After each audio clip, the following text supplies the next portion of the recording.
Hello friends, YouTube channel Bhim आप पर आपका स्वागत है। मैं फारूक खान। आज मैं आपके लिए लेकर आया हूँ किसी बिंदु आवेश के कारण, कोई बिंदु आवेश है, उस बिंदु आवेश के कारण r दूरी पर विद्युत क्षेत्र की तीव्रता का व्यंजक क्या होगा, वो व्यंजक हमें ज्ञात करना है। देखिए, बिंदु आवेश क्या होता है ये मैं अपने पूर्व वीडियो में बता चुका हूँ आपको।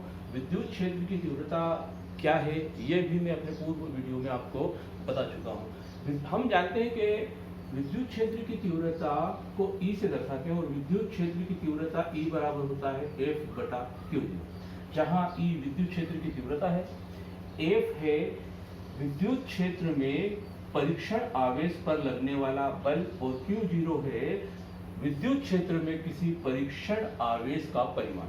ठीक है, तो देखिए इससे स्पष्ट है कि अगर विद्युत क्षेत्र की तीव्रता का व्यंजक स्थापित करना है तो हमें सबसे पहले बल ज्ञात करना होगा, जो हम किसी नियम से ज्ञात कर सकते हैं, और वो नियम है कूलाम का व्युत्क्रम वर्ग नियम, जो मैंने आपको अपने पूर्व वीडियो में समझाया था कि कूलाम का व्युत्क्रम वर्ग नियम क्या है।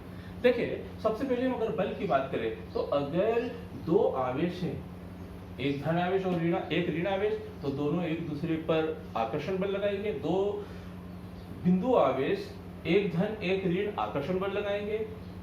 अगर दोनों आवेश धन है तो दोनों आवेश एक दूसरे पर प्रतिकर्षण बल लगाएंगे, और अगर दोनों ही आवेश ऋण है तो दोनों एक दूसरे पर प्रतिकर्षण बल लगाएंगे। मतलब कि समान आवेश प्रतिकर्षण बल लगाते हैं और असमान आवेश एक दूसरे पर आकर्षण बल लगाते हैं। ठीक है, और ये आकर्षण बल कितना होता है, वायु या निर्वात में एसआई पद्धति में कूलाम के नियम के अनुसार ये बल होता है F बराबर, दो बिंदु आवेशों के बीच लगने वाला बल F बराबर होता है 1/4 पाई एप्सिलॉन 0 के इंटू Q1 इंटू Q2 बटा R का वर्ग न्यूटन।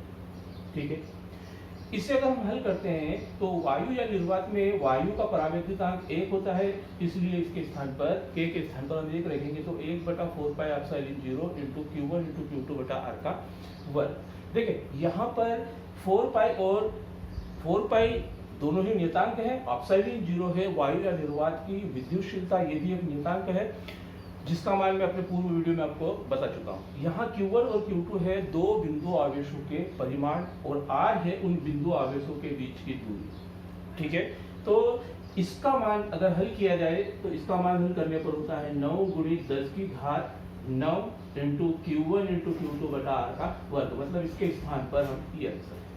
ठीक है, तो कूलाम के व्युत्क्रम वर्ग नियम से दो बिंदु आवेशों के बीच लगने वाला बल F बराबर होता है 1/4 pi epsilon 0 into Q1 into Q2 बटा R का वर्ग। देखिए, हमें विद्युत क्षेत्र की तीव्रता का व्यंजक ज्ञात करना है। कूलाम के व्युत्क्रम वर्ग नियम से हम ये दो बिंदु आवेशों के बीच लगने वाला बल लिख लेंगे, ज्ञात कर लेंगे।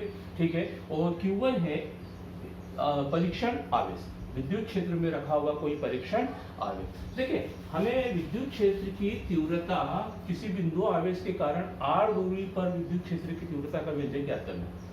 इसके लिए हम मान लेते हैं कि माना बिंदु O पर एक बिंदु आवेश रखा हुआ है, एक बिंदु आवेश रखा, ये एक बिंदु आवेश है। इससे r दूरी पर एक बिंदु P है जहां हमें विद्युत क्षेत्र की तीव्रता ज्ञात करना है। देखिए, हमने क्या माना कि बिंदु O पर एक आवेश रखा हुआ है, बिंदु आवेश रखा हुआ है, जिससे r दूरी पर एक बिंदु P है जहां विद्युत क्षेत्र की तीव्रता ज्ञात करना है। अब देखिए, ये आवेश इस आवेश पर बल लगाएगा, तो कब लगाएगा, जब हम इस बिंदु P पर कोई परीक्षण आवेश मानेंगे। तो हम मान लेते हैं कि बिंदु P पर एक परीक्षण आवेश Q0 रखा है। ठीक है, देखिए हमने इस बिंदु O पर आवेश को धन माना है, और परीक्षण आवेश हमेशा धन आवेश होता है, तो ये धन आवेश इस धन आवेश पर प्रतिकर्षण बल लगाएगा, मतलब विद्युत क्षेत्र की तीव्रता बाहर की ओर। ठीक है, तो हमने सबसे पहले मान लिया कि माना किसी बिंदु आवेश के कारण r दूरी पर विद्युत क्षेत्र की तीव्रता का व्यंजक ज्ञात करने के लिए सबसे पूर्व में हम मान लेंगे कि बिंदु O पर एक बिंदु आवेश रखा हुआ है, जिससे r दूरी पर एक बिंदु P है जहां विद्युत क्षेत्र की तीव्रता ज्ञात करना है। पुनः माना बिंदु P पर एक परीक्षण आवेश Q0 रखा है, तो इन दोनों आवेशों के बीच लगने वाला प्रतिकर्षण बल F बराबर, दोनों आवेशों के बीच लगने वाला जो बल है वो कूलाम के व्युत्क्रम वर्ग नियम से होगा 1/4 pi epsilon 0 into Q1 into Q2 बटा R का वर्ग। लेकिन देखिए हम यहाँ Q1 इंटू Q2 नहीं लेंगे, कारण कि यहाँ पर हमने एक आवेश का परिमाण माना है Q और दूसरे का माना है Q0, तो इसलिए Q0, ठीक है। न्यूटन, इसे हम दे देंगे समीकरण नंबर 1। पुनः देखिए हमें विद्युत क्षेत्र की तीव्रता का भी ज्ञात करना था, हमने बल ज्ञात कर लिया कूलाम के विक्रम वर्ग नियम से, ठीक है। इसके बाद हम क्या कर रहे हैं, हम समझने की कोशिश करें। सबसे पहले हमने माना है कि बिंदु O पर एक बिंदु आवेश रखा है जिससे r दूरी पर एक बिंदु P है जहां विद्युत क्षेत्र की तीव्रता ज्ञात करना है। पुनः माना बिंदु P पर एक परीक्षण आवेश Q0 रखा है, तो Q और Q0 परीक्षण आवेश, दोनों आवेशों के बीच लगने वाला बल न्यूटन के सार्वत्रिक कूलाम के विक्रम वर्ग नियम से एक बराबर होगा 1/4πε0 Q इंटू Q0 बटा R का वर्ग न्यूटन। इसे हम देंगे समीकरण नंबर 1। देखिए पुनः हम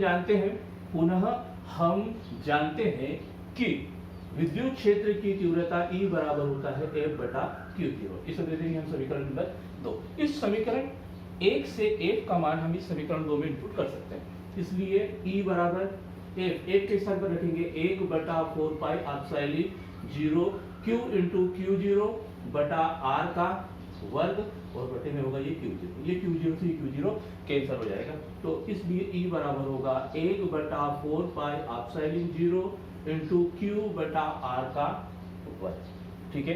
देखिए विद्युत क्षेत्र की तीव्रता है और मैं अपने पूर्व वीडियो में बता चुका हूं आपको कि विद्युत क्षेत्र की तीव्रता का मात्रक होता है न्यूटन प्रति कूलम, क्योंकि E बराबर विद्युत क्षेत्र की तीव्रता E बराबर होता है 1/Q0, F है बल का ऐसा ही पद्धति में मात्रक न्यूटन होता है और आवेश का मात्रक होता है कूलम। यही किसी बिंदु आवेश के कारण r दूरी पर विद्युत क्षेत्र की तीव्रता का व्यंजक है। हमने इसमें बिंदु आवेशों के बीच वायु माना है, अगर कोई माध्यम होता है तो यहाँ पर इसके साथ ε0 के साथ में K होगा, जहाँ K है किसी भी माध्यम का परावैद्युता, जो अपने पूर्व वीडियो में आपको मैं बता चुका हूँ। अगर फ्रेंड्स आपको मेरा वीडियो पसंद आया हो तो इसे लाइक करें, शेयर करें और अगर अभी तक आपने चैनल को सब्सक्राइब नहीं किया है तुरंत सब्सक्राइब करें।